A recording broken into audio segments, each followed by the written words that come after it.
Salute. How y'all doing? My name is Derrick Williams.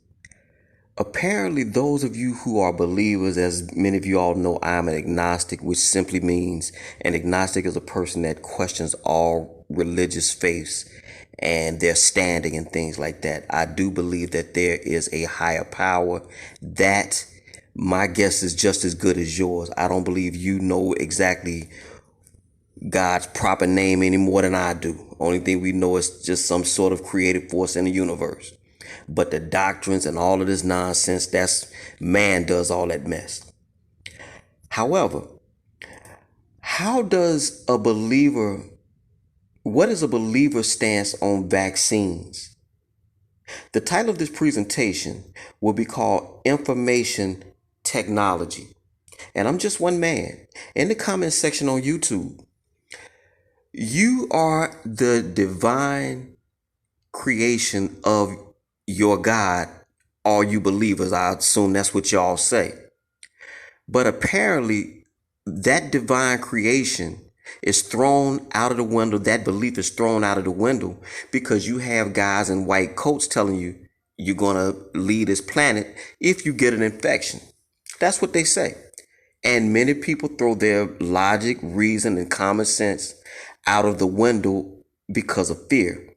I want to introduce you to Tal Zaks. That's this guy's name. He is the chief medical officer for Moderna.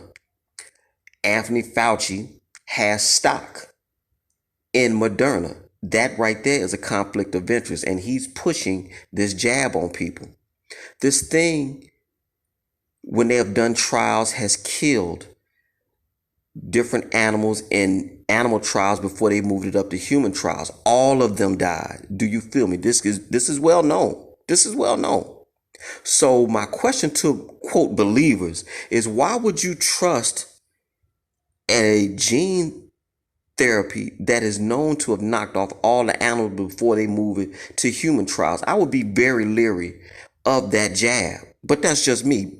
Again, as me being an agnostic, I question everything. So yeah, I would have a problem with it. But believers don't seem to have this issue. So I'm going to let you hear this man talk his talk. And apparently, God ain't do good enough. Do you feel me? All y'all take care. Greenville, Mississippi till I die.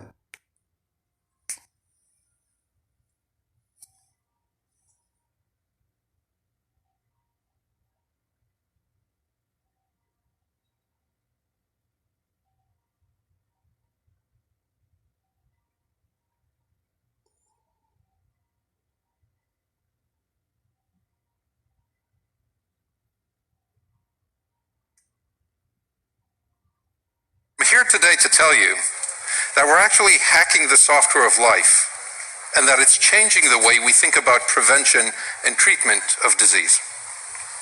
So here's all the biology you need to know in 30 seconds. Our body is made out of organs. Our organs are made out of cells. And in every cell, there's this thing called messenger RNA, or mRNA for short, that transmits the critical information from the DNA, our genes, to the protein, which is really the stuff we're all made out of. This is the critical information that determines what a cell will actually do. And so we think of it like an operating system. And so if you could actually change that, which we call the software of life, if you could introduce a line of code or change a line of code, it turns out that has profound implications for everything. So many of us get a vaccine. What is a vaccine? It is an injection in our arm where we get bits and pieces of the virus, the proteins, and that teaches our immune system to recognize the virus, and so when we get infected, we're not sick. Now imagine if instead of giving the protein, we would give the instructions on how to make the protein, how the body can make its own vaccine. That's an mRNA vaccine, and here's what it looks like from the cell. So the traditional approach has protein floating around your cells.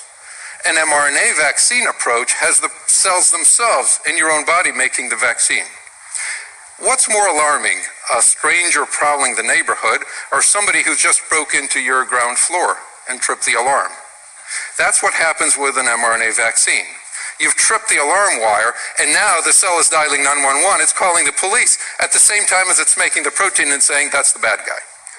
If you think about what it is we're trying to do, we've taken information and our understanding of that information and how that information is transmitted in a cell, and we've taken our understanding of medicine and how to make drugs, and we're fusing the two.